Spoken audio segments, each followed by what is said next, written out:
Ngimangaza na ukuthi usuthenga ingquvu zama-TV amangaka kodwa wangidonsa amadlebe wathi mhla ngidinga usizo angokuthinta. Ayikho into engidinisa ngokuthi sisi wena awuzange uzungifonela. Awungifonelanga ngani ngempela? Ifoni ivalile awutholakali ngihlezi ngizama umuntu engimbonayo engaziyo ukuthi uyasazi sobabili. Akukaze mina kufike umuntu ukuthi wena uyangidinga. Akukaze kufike umuntu wena sithi sizathu ukuthi uhambe ekhaya umshini. Imali yami ngiright nayo. Pho mina Nika phela unika usisi imali yakhe usisi uyayifuna imali yakhe. Awusangicabangeli noma ke mhlambe ke inoma ngo500 ke uthi angithenge noma ukusaswidi ke ngoba phela fanele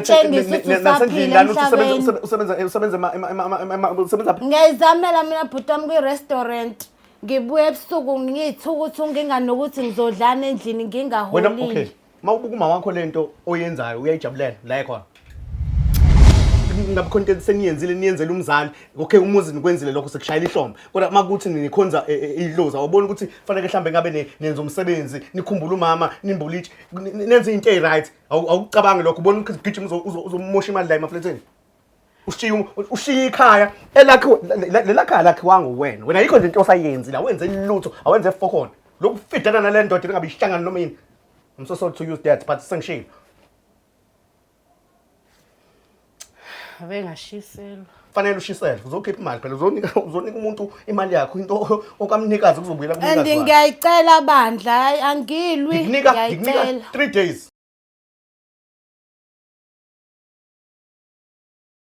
Wala Mzansi reality story kanti igama lami ke umthokozisi utshitshila majongo into abayikhonjwa abagangile enhle nemhlophe ngaba mnyama ngabe yavelaphi bathi usikhinde sincane esigqokwa ingane kuphela umuntu omdala kasigqoki wasigqoka sizomuxeka.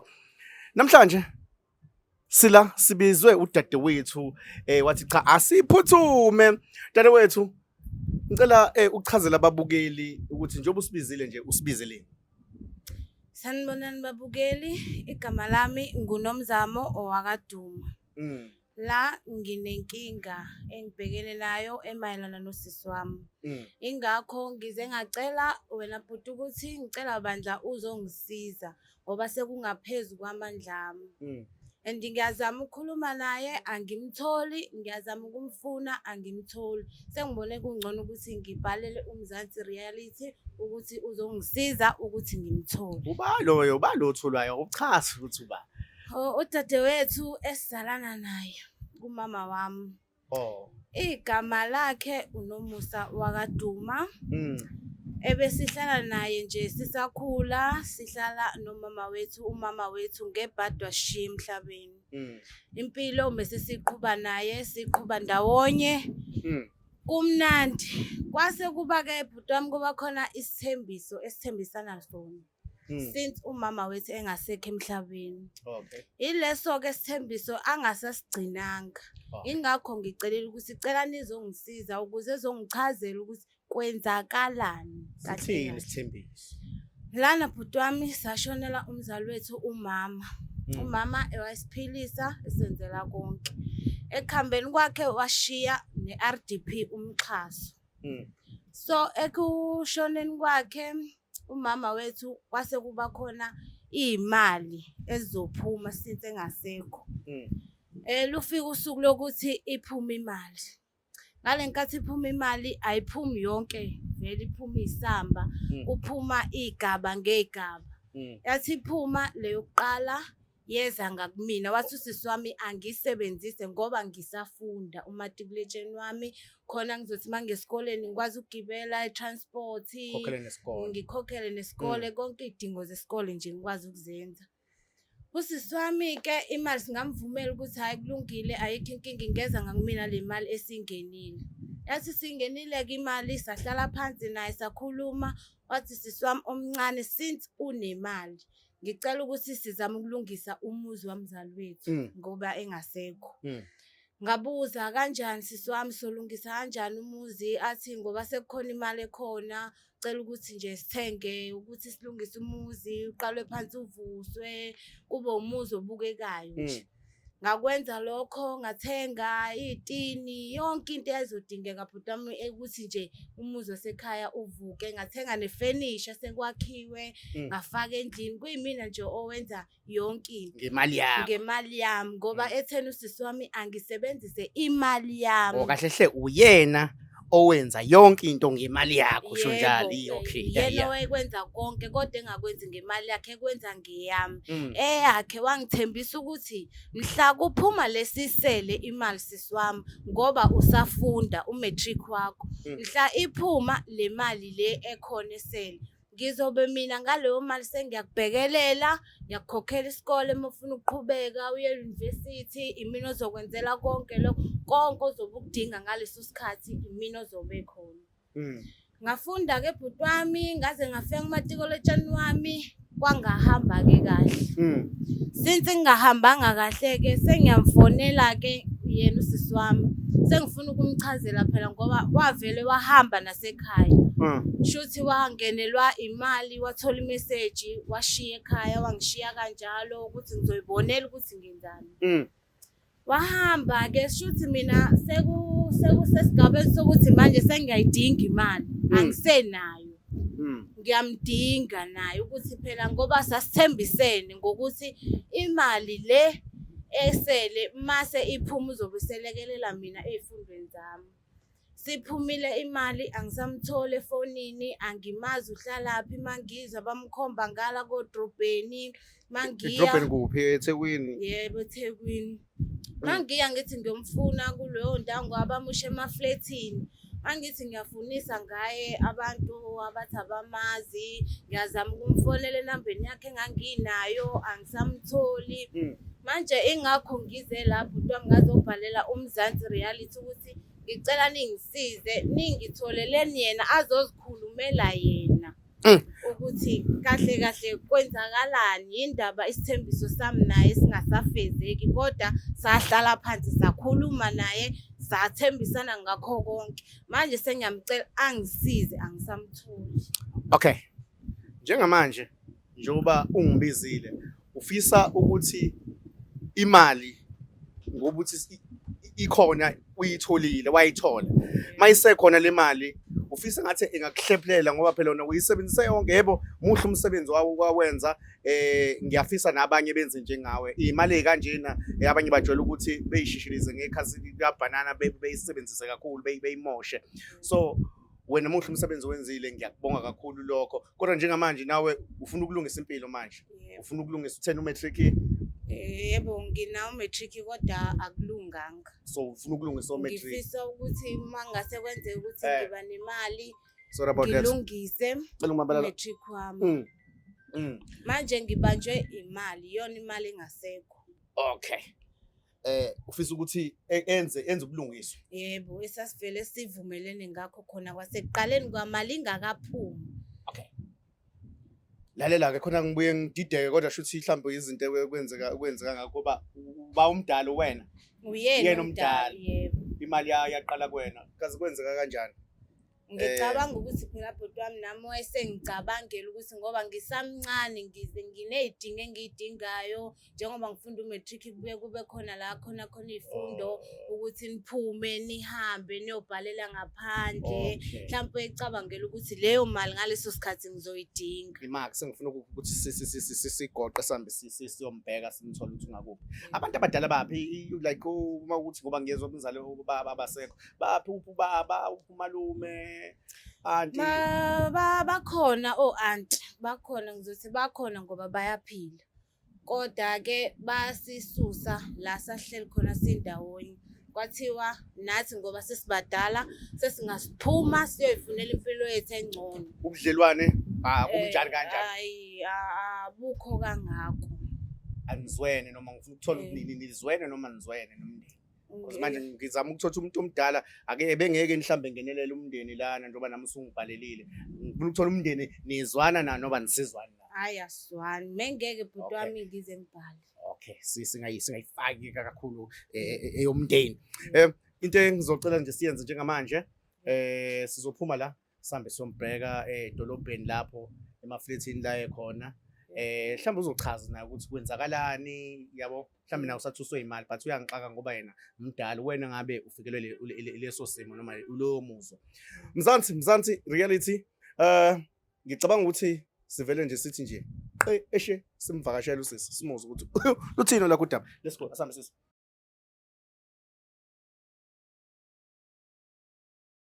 Mzansi reality story. Hey sesize samthola usisi simthola khona ke la eThekwini ku Russell la ekhona la emabhilidini. Dadewethu besilokho sikucinga neteam izamile ukukufonela bagcine bekutholileke nodadewenu bezama ke ukukuthinta ningatholani. Kodwa ke njengamanje njengoba sila ekhaya size kuwena sizolungisa nje udaba lwakho nodadewenu kodwa uzolibeka kudadewenu ukuthi njengoba silana kumayelana nani mina ngisuka nje kaMzansi reality story. Dadewethu ngicela uchazele udadewenu malana nalolu daba kade ungixoxela lona. Ngiphinde nginibingelele babukeli. Lana mengicele ubhuti wakuMzansi reality ukuthi azongisiza mayelana nodaba lami lo lesengeke nganichazela lona. Siswami lana ngibizile ubhuti ngoba mengifisa azongikhulumela nawe mayelana nesithembiso sami nawe esasenzile umama wethu kade esanda kushiya emhlabeni.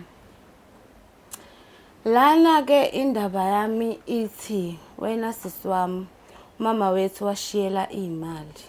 Imali uzathi nje uzukhuluma lento ekhulumayo athi ungakwazi ukuthi ungifonele mhlambe.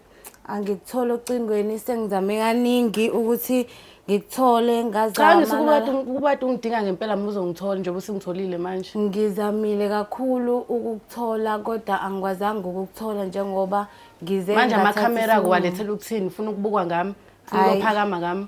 Cha akukhona kanjalo ngilethwe la kuwena ukuthi sizokhuluma njengengane zandawonye ukuze sizothola uxolelo. Singane zandawonye nje asikwazi umhlaphansi sobabili amakhamera wasapha. Ngiyithanda ke le ingane zandawonye. Usisi ngicabanga ukuthi istory usumzwile ukuthi uthini kuwe ukuthi khona into enavumelana ngayo navumelana ukuthi nizosizana ngithi. Yebo bhuti savumelana kodwa lokho singakhuluma naye sobabili. Wena ukuphi manje njengoba sesikufuneka ngake la sesikuthole emabhilidini. Isivumelana navumelana ngaso ulenzile wena iqiniso. Udadewenu lo. Angithi. Yebo udadewethu lo. Njengoba silana ke njengoba emngaka nje bhuti uyamazi ukuthi uqhamukaphi lo sisi lo. Lengane le ingane yama wami lo. Yes. Wakhuliswa yimina. Esikoleni wafakwa yimina. Ngiyakuvuma yonke into nje umngaka yimina. Okay. Manje ukuthi azongilethela amakhamera kanje uyangixaka. Yeke indaba zamakhamera ke. Ngimangaza na ukuthi usuthenga ingquvu zama TV yamangaka kodwa wangidonsa amadlebe wathi nihlangi idinga usizo angokuthinta. Ayikho into engidinisa ngokuthi sisi wena awuzange uzungifonela awungifonelanga ngani ngempela. Ifoni ivalile awutholakali ngihlezi ngizama umuntu engimbona engazi ukuthi uyasazi sobabili. Akazi mina kufike umuntu ukuthi wena uyangidinga akazi kufike umuntu wena sithi sizathu ukuthi uhambe ekhaya umshiye. Angithi okay yebo ngophela impilo yami ngoba mehlaza. But wena wathi akulungiswe ikhaya ngemali yakhe. Angithi ngaso sikhathi kwakhona imali yakhe. Okay bafike ngenze njani? Nayisebenzisa nayo nayiqeda and lona mangithi ngiyabuka ebefunda isikole ngaleso sikhathi. Nayiqeda imali yakhe. Uthe wena ke yakhe siphuma wenze njani? Mpeza namadoda akhe. Akwazi ishoko wena wenze njani wena wenze njani? Afuna yena lokuthi ngimdala nginaye. Lo fana ukuthi uma wakhe. Fana ukuthi uma wakhe. Yabona angisebenze ukuthi umdala noma unjani kodwa usisi udadewenu lo uyithathile imali yakhe. Sisi uthi ngiphiphe umuntu ngimphiphe emva lokho azongilethela amakhamera kanje la yaze nginyanyisa lento le. Yabona ke njengoba uthi uyanyanya usazonyanya kakhulu ngoba le mali le uyayidinga uneyidinga kufanele zenze. Mina zamsisidingo kumele zimbi. Uzenzile wena ezakhe ngeyakhe imali angithi. Ezane yakhe phela imali ngaso isikhathi kwaphela ngenze. Masiphume yakho awusamlethuzi ngani awusamlekeleli ngani ngoba uyasho ukuthi unenkinga kaMthethweni. Akaza akhulume nami wahamba ekhaya ifoni awuyibambi ifoni wenze wayivala ifoni. Akaza ngifonele uNkulunkulu amakaza ngifonele udlala ngami lengane vele iyiqili. Sisi usisi unginikile mina inamba. Sanika i-team yafonela yakufonela icingo lakho la ngangena. Senze njani? Sakuthesa. Ngikole kanjani ke nina mehlula yini ukuthesa? Mehlula yini ukuthesa kubantu engidinga ngempela? Sesikutholile nje. Naku sesifikile. Naku ngifike na kanti akutholile manje. Cha iyadina Lalela ke phela le nto. lalela ngifuna la senze ubulungiswa uyisebenzisile imali kadade wenu Kwafanele wayiqhomoza Mina kufanele bekodwa bekuyakhe imali akufanele mina savumelana naye. Savumelana ngokuthini? mase nivumelana ngithi ukuthi sefanele mayisiphumile yakho nenze njani wenze njani wena wenze njani wena Cha futhi nawe le mali uyayifuna nani kanti? mina ngisemsebenzini ngiyasebenza njengoba ngila nezimali zami mina mabethi somatekisi onemali bayazi ukuthi somatekisi onemali lana ke ngifuna ukutshela la fanele wenze ubulungiswa wena ukwazi ukuthatha imali wena siphumile yakhe imali wena usuhambela le usuhlala emafletini manje washiya ikhaya le and angeke kuphikisa ukuthi umkhulisile wenza in but umzali wakho wenza yena ubulungisa ukuthi nidle nina mayisehambile emhlabeni okay nadle yakhe wayidla imali yakhe nayidla naye wena manje usiphumile yakho wenze njani wena Ikhona imali yami ngiright nayo. Pho mina nika phela unika usisi imali yakhe usisi uyayifuna imali yakhe awusangicabangeli noma ke mhlambe ke noma Sebenza manje, ngo500 ke uthi angithenge noma ukusasweet ke ngoba phela fanele nasendlini lana usebenza ngiyizamela mina bhuti wami kwi-restaurant ngibuye ebusuku ngithi ukuthi nginganokuthi ngizodlana endlini wena ngingaholile okay mawubuka uma wakho lento oyenzayo uyayijabulela la ekhona Cha. pho manje uyenzelani lento oyenzayo Ngiyaxolisa siswami. Engaqondile. sis angidlali la ngiyasebenza ngizwe Yebo. so ukusebenza kwami ngifuna lo okhalayo ebe nesinxephezelo Kulungile bhuti ayikho inkinga imali nami enginayo ulo usisi lo ngizomnikeza u40% ngisaya no60%. uyavuma ukuthi uzomnika Yebo ngiyavuma ngingabonga ngijabule kakhulu konke ke lokho ke ngizokulandelela ukuthi uyamnika imali yakhe uyamnika ngithi vele akuyona imali khona ngithi uthi khona Yebo ikhona. lokho futhi ngiyangithembisa ukuthi by 3 days leyo mali izobe singelele kusese Yebo. uhlanu bala Hla nomuntu wami. uqhumuza nayo le mali le Cha sidle imali yomuntu wami. okay yenziwa yini lezi mali lezi mayiphuma imali zabazali orafi lezi mali zeingozi makwayithola nje uvela ucabanga ubhebhenyenye lentshebe noma ucabange nje inkunzi malanga yeslave queen ucabanga uzohlala naye ekhaya ushiya ekhaya washiya lo Ngase ngilungisa indaba yemali futhi nawe uyayifuna ngathi imali. ngifuna ngitshele nabantu lana ngoba lezi zinto ezenza lento engiyenza namhlanje ifundisa nabanye abantu ukuthi musani ukuba wrong ukuthi maniphunyelwe izimali zabazali nihambe niqhumisa novusi nosihle nothulane ungabusacabanga nekhaya lakho ke ophuma kulona wazalelwa kulona ukuthi kona njengahamba ngashiya okay ngithomuntu omdala ngekho ekhaya hayi akekho futhi usuloku ugoye ngathi umakoti manje ukhophozela ngikhuluma nawe ngibukele emahlweni angizwe khona bani Khona omalume saxabana nabo kodwa. kwifamily kamama Yebo. njengamanje awuboni ukuthi wena fanele ngabe manje khona into ngabe khona into seniyenzile niyenzele umzali okay umuzi nikwenzile lokho sekushayela ihlombe kodwa makuthi nikhonza idlozi awuboni ukuthi fanele mhlambe ngabe nenza umsebenzi nikhumbula umama nimbulitshe nenze into eziright awucabange lokho ubona ukuthi gijima uzomosha imali la emafletini ushiya ikhaya elakho lelakhaya lakhe wangu wena ayikho nje into osayenzile awenze lutho awenze fokhona lokhu fidana nale ndoda engabe ihlangana noma yini I'm so sorry to use that but sengishilo Ave ngashiselwa. fanele ushisele uzokhipha imali phela uzonika umuntu imali yakho into okamnikazi kuzobuyela kumnikazi and ngiyayicela bandla angilwi ngikunika 3 days ngicela makufanele nkosami uyenze ngicabangele uhambe ebhenki wenyuse ufakele usisi imali yakhe ingene naye ikwazi ukuyiphilisa Yebo ayo 40%. uthengana una ingane hayi bhuti wami anginayo ingane una ingane Yebo nginayo. ingaki yodwa Yebo. eyakhe ingane ihleli kahle idla kahle usisi lona ngabe uyayisipole isikhathi ukuthi esipole yena ukuthi Hlala ejabulise nobaba wayo yami ingane. kanti lempela lentshebe kanti uwaphi Sihlala nayo la. sisi yazi nempakama ubone emehlweni uphakeme ngemali yomzali awusebenze ezakhithi ukuthwala awusebenza amandla akho uyangizwa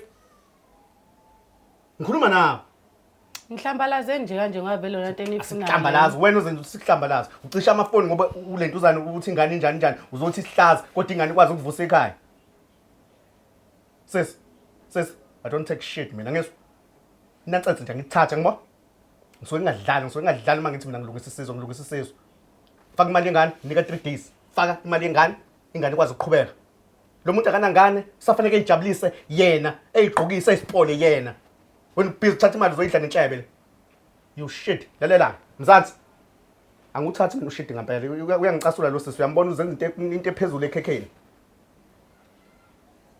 Mzansi ake nishintshe mzansi. Niyalamana nezingane zandawonye. Nina ngabe nibambisene. Aninayo ubaba uthi ubaba ngithi akekho. Yebo. Umzali akasekho. Kufanele ngabe niyabambisana kodwa nina nizenza inhlekisa nabantu. I want to close this show. Angicika lento ezimali zo rough. Mzansi, usisi. In 3 days fanele efakele usisi imali yakhe. Thebani percent? Tshela babukeli la. Tshela babukeli. Ngizomfayela 40%, usale 60% mina. Ngizokulandelela lokho sisi. I will follow you. I'm behind your step, okay? Yebo. Uyikhulumela yena ke Mzansi uzofaka leli percent alishoyo la lingene kusisi usisi eqhubeke uyolungisa umatric wakhe makuthi ufanele ukwenza into ibusiness uzokwenza sisi imali ngicela uyisebenzise kahle wenza kahle nasekuqaleni wawenza umuntu ngoba umthembo uthi akalungise lapha nilungise lapha njengamanje usekuqolile kodwa ngoba sengikwenzelile ukulungiswa ngicela wenza into right nawe ngemali. Yebo ngiyabonga bhuti wami. Ngiyacela. Masenenza njena ke Mzansi ngiyanicela kakhulu Mzansi ngiyanicela angithi nani nifuna ngenza ubulungiswa.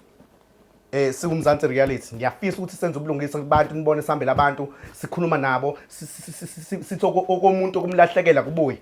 Nawe ke Mzansi ke ngicela wenze njena ke mbukeli wami. Ngicela phela lapha kuleya nkinopho usubscribe ukuze uthole ama video njalo ngoba sibhizi iviki neviki sihamba indawo so ngiyacela ukuthi nina enizobuka le video ngicela nje ukuthi inamba zikhule singafaka ama video amaningi inamba ingakhuli abantu abasifollowayo ngicela usubscribe igama lami ke Mthokozisi Stitla Majongo Sitaba ikhonja bakhe ngihlomhlophe ngaba nyama ngabe yavelaphi. Thank you. Hola Mzansi.